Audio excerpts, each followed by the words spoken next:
تاکہ خداوند کی باتوں کو احسن طریقے سے سمجھ سکے۔ اے خداوند خدا، تیرے نہایت شکر گزار ہیں اس دن کے لیے، یہ پاک دن تو نے ہمیں عطا فرمایا کہ خداوند تیری حضوری میں جھکنے کے لیے آئے۔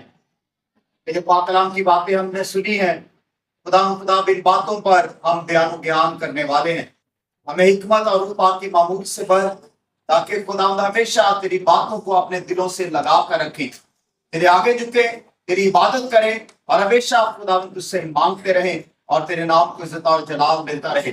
ہمارے دل کی زمین کو تیار کر، تاکہ جب پاک کلام کا بیج اس میں بویا جائے تو خداوند کو پھلدار درخت بنے، 100 گنا پھل لائے، 60 گنا پھل لائے، 30 گنا پھل لائے، اور ہم تیرے حقیقی بیٹے اور بیٹیاں بنے، مسیح خداوند کے وسیلے سے آمین۔